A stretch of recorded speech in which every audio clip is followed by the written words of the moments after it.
আসসালামু আলাইকুম। আমি মোহাম্মদ হাসান আল ফারাবি হিমেল।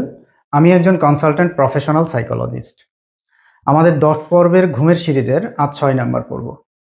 আজ আমরা কথা বলবো গভীর ঘুম নিয়ে। একটা সরল প্রশ্ন দিয়েই শুরু করি। আপনি কি শুধুই ঘুমোচ্ছেন নাকি সত্যি সত্যি বিশ্রাম পাচ্ছেন? অনেকেই বলেন, আমি তো ৭ ঘন্টা বা ৮ ঘন্টা ঘুমাই, তবুও সকালে উঠে মাথা পরিষ্কার লাগে না। এখানেই বিষয়টা। ঘুমের সময় নয়, ঘুমের মান গুরুত্বপূর্ণ। আর সেই মান নির্ধারণ করে গভীর ঘুম। আমাদের ঘুম কয়েকটি ধাপে বিভক্ত। এর মধ্যে একটি ধাপ আছে যেখানে মস্তিষ্কের তরঙ্গ ধীর হয়ে যায়, শরীর সম্পূর্ণ শিথিল থাকে, হার্টবিট কমে যায়। এই পর্যায়কে বলা হয় গভীর ঘুম। এই সময়ই শরীর এবং মস্তিষ্কের আসল পুনর্গঠন হয়। এখন আসি স্মৃতিশক্তির কথায়।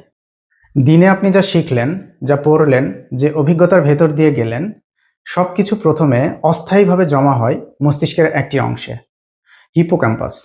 এটা হলো অস্থায়ী স্টোরেজ। গভীর ঘুমের সময় এই তথ্যগুলো দীর্ঘমেয়াদী স্মৃতিতে স্থানান্তরিত হয়। গবেষণায় দেখা গেছে, যারা শেখার পর পর্যাপ্ত গভীর ঘুম পান, তাদের তথ্য মনে রাখার ক্ষমতা উল্লেখযোগ্যভাবে বেশি হয়। অর্থাৎ রাত জেগে পড়লে আপনি সময় দেন ঠিকই, কিন্তু স্মৃতি স্থায়ী হওয়ার জন্য সুযোগ আবার কমিয়ে দেন। এবার আবেগের প্রসঙ্গ। আপনি কি লক্ষ্য করেছেন, ঘুম কম হলে ছোট বিষয়েও বিরক্ত আসে, ধৈর্য কমে যায়, অস্থিরতা বাড়ে?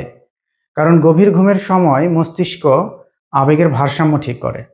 এই ধাপ কমে গেলে আমরা বেশি প্রতিক্রিয়াশীল হয়ে পড়ি, কম ধৈর্য, বেশি রাগ, বেশি উদ্বেগ। আরেকটি গুরুত্বপূর্ণ বিষয় আছে। গভীর ঘুমের সময় মস্তিষ্কে একটি পরিষ্কার প্রক্রিয়া সক্রিয় হয়। এই সিস্টেম বর্জ্য পদার্থ পরিষ্কার করে। এটা মূলত মস্তিষ্কের রাতের পরিচ্ছন্নতা ব্যবস্থা। যদি গভীর ঘুম কম হয়, এই পরিষ্কার প্রক্রিয়া বাধাগ্রস্ত হয়।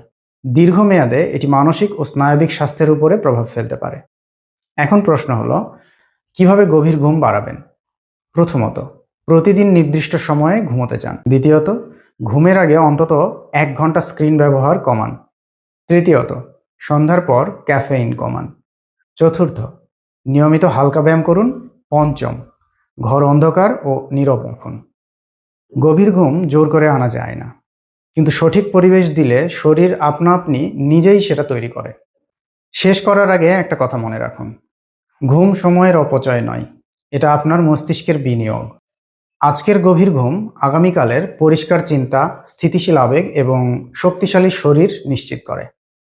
আগামী পর্বে আমরা আলোচনা করব ঘুমের এমন একটি ধাপ নিয়ে, যেটা স্বপ্ন, সৃজনশীলতা এবং আবেগ প্রক্রিয়াকরণের সাথে জড়িত। সঙ্গেই থাকুন, সুস্থ থাকুন, সচেতন থাকুন, মনের যত্ন নিন।